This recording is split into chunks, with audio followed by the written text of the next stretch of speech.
about our nervous system operating sort of like a bodyguard, right? And having this negativity bias because it wants to protect us from any danger or threats around us. It's continually scanning for that danger and those threats, and it decides on what a threat is based on the things we talked about in the last video.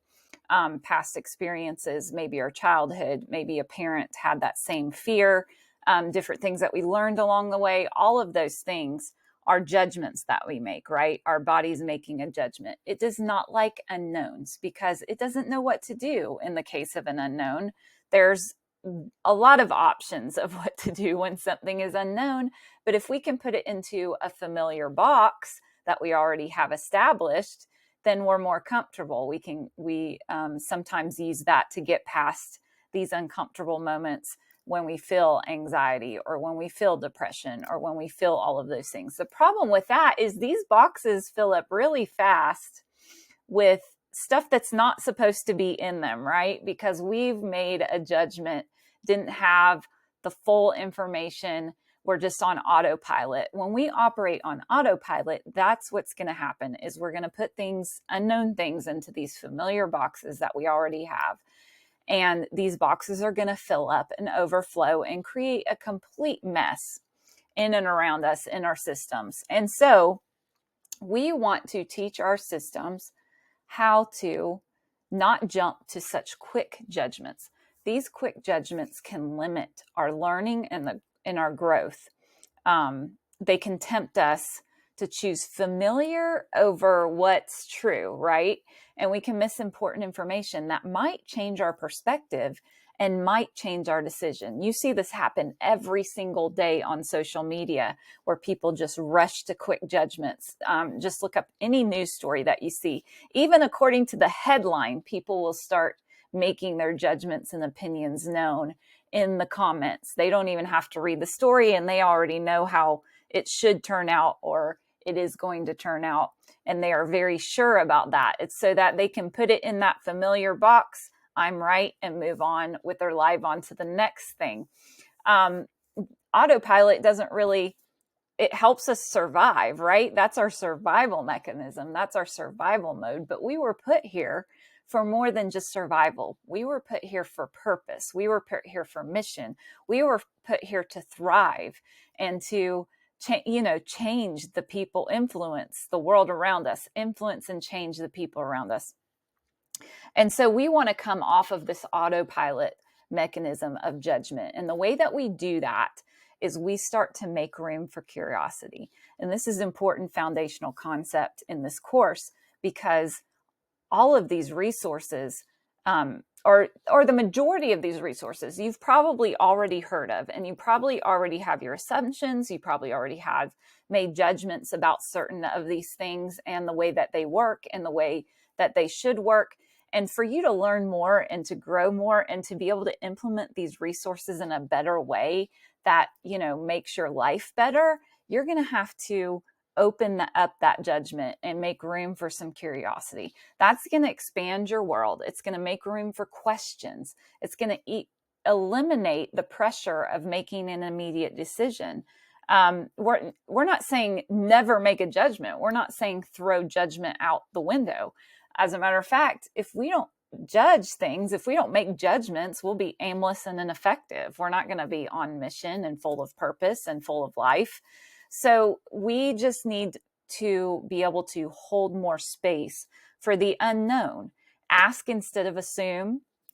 We need to get more interested in the details, and curiosity will help us do that. It will help us to slow down, to process things better, to research things, to get curious about what's going on, and then give our systems better information to log.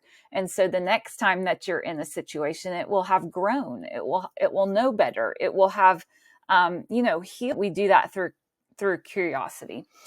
So let's do a little experiment. Let's practice this. Just grab something that's within your reach, something right around you in your vicinity, and hold it in your hand. All right. Now, I want you to tell yourself what it is that you're holding. I would say tell me, but I won't be able to hear you. I have grabbed this calculator. It's solar powered. And I just want you to look at that item and hold it in your hand, and then just start to ask yourself questions about it. What color is it? Is it shiny? Is it dull? Does it feel light? Does it feel heavy? Is it smooth? Is there any pattern to it? Do different parts of it feel differently? And just start to examine it with some questions. You can probably think up better questions than I can. But just start to examine that object. Okay, I've had this calculator for about 15 years. It's solar powered, so that's probably why I've had it so long. It never runs out of batteries. You just put it in the sun and it works. But I've never noticed this pattern at the top of the calculator. There's a little like dash type pattern at the top of the calculator. I also have never noticed the different colors of the buttons. I've never really noticed that this is like a greenish blue color. These are dark gray. This is light gray. And then there's two like burgundy color buttons down here. I've never ever paid attention to that. I've never noticed how light this calculator is. There's not much to it, so it's very light. And like I said, I've had this for probably more than 15 years. And so it's interesting as you start to get curious about different things. I've never in my life been curious about that calculator either. I've just pulled it out and typed numbers into it and added things and multiplied them. But it's very interesting when you start to get curious about your environment, not just the things around you, but the people around you, things about them, their physical body that you've never noticed. When you look at someone carefully and you start to ask yourself questions, but especially asking a person questions about themselves and their life, and what their likes and their dislikes, all of those things. That curiosity will breed a better relationship, whereas the judgment, just making quick assumptions about who a person is and what they like or what they don't like, is not going to further that relationship, right? In some instances, it not only hinders it, but it can break relationships to be just full of assumptions and judgments, quick judgments about them. So I just wanted to lay the groundwork for this, for curiosity, because I feel like this is something that you're going to use, especially in this course. A lot of the resources that you're going to learn about at first glance. You might be those people who just see the title of an article and all of a sudden know exactly everything there is to know about it. There's nothing you can teach them, and they're good. They know, this person should go to jail for the rest of their life. This person, should whatever people decide is going to be the right judgment.